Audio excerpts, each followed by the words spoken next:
Apa yang dimulai dari sebuah dilema dapat menjadi legacy yang berbicara dari generasi ke generasi. Hari ini ku bersyukur merasakan kasih setiamu. Shalom saudara, selamat pagi. Kita ketemu kembali pagi ini dalam Morning Devotion. Selamat pagi saudara-saudara, apa kabar? Kita akan baca firman Tuhan dari Filemon pasal yang pertama, ayat 20-25, demikian firman Tuhan. Ya saudaraku, semoga engkau berguna bagiku di dalam Tuhan, hiburkanlah hatiku di dalam Kristus. Dengan percaya kepada ketaatanmu, kutuliskan ini kepadamu, aku tahu lebih daripada permintaanku ini, akan kau lakukan. Dalam pada itu bersedialah juga memberi tumpangan kepadaku, karena aku harap oleh doamu, aku akan dikembalikan kepadamu. Salam kepadamu dari Epafras, teman sepenjara karena Kristus Yesus, dan dari Markus, Aristarkus, Demas, dan Lukas, teman-teman sekerjaku. Kasih karunia Tuhan Yesus Kristus menyertai roh kami. Saudaraku, bagaimanapun Paulus memohon supaya Filemon menerima Onesimus, keputusan tetap berada di tangan Filemon. Filemon harus membuat keputusan yang tentunya tidak mudah.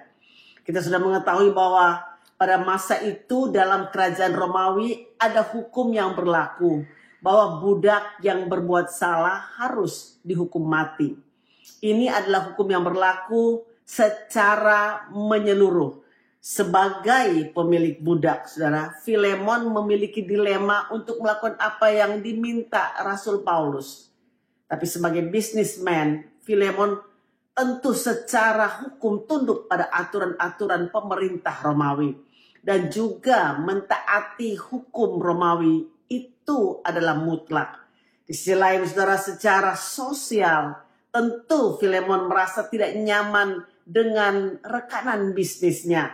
Yang juga pasti akan mempertanyakan keputusan Filemon kalau dia membiarkan budaknya yang bersalah itu tetap hidup.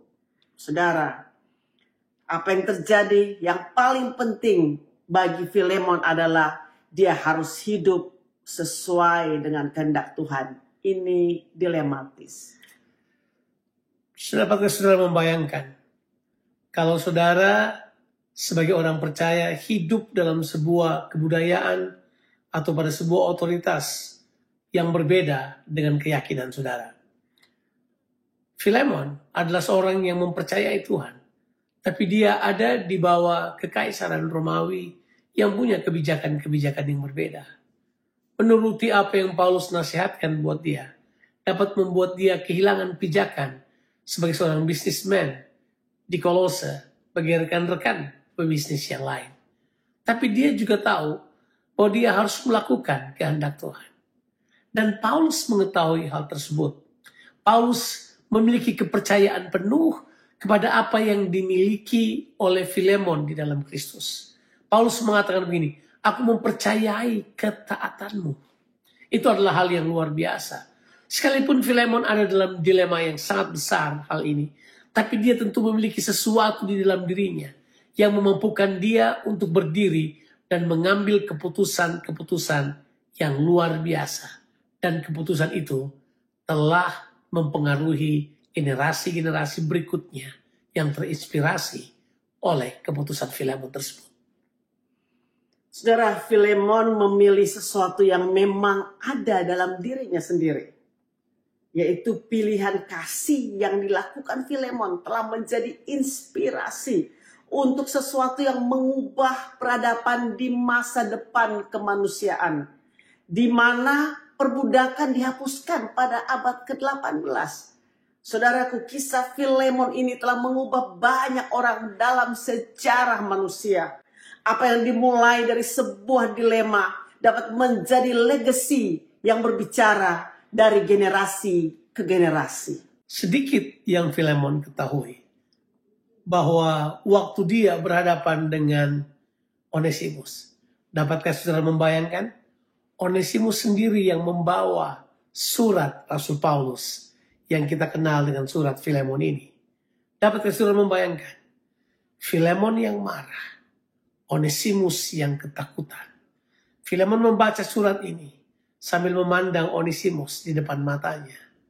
Tapi dia membuat keputusan yang luar biasa. Sebuah keputusan untuk mengampuni dan menerima Onesimus.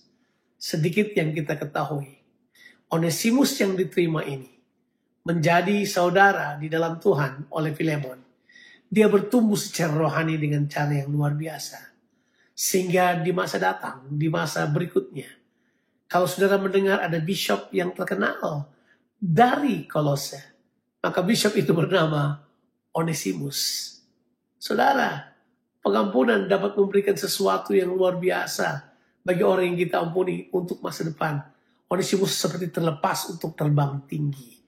Ada sesuatu legacy yang luar biasa dari keputusan Filemon untuk menerima Onesimus. Saudaraku, kita telah mengakhiri surat Paulus kepada Filemon, dan ini sangat luar biasa. Mari kita hidup dalam perdamaian. Filemon memberikan contoh yang dahsyat. Mari menjadi gaya hidup saudaraku, bahwa mengampuni bukan perasaan, tapi keputusan yang harus kita buat. Pada saat kita memutuskan untuk mengampuni, ada anugerah Tuhan yang besar melimpah atas kehidupan kita. Tuhan Yesus memberkati saudara sekalian. Amin.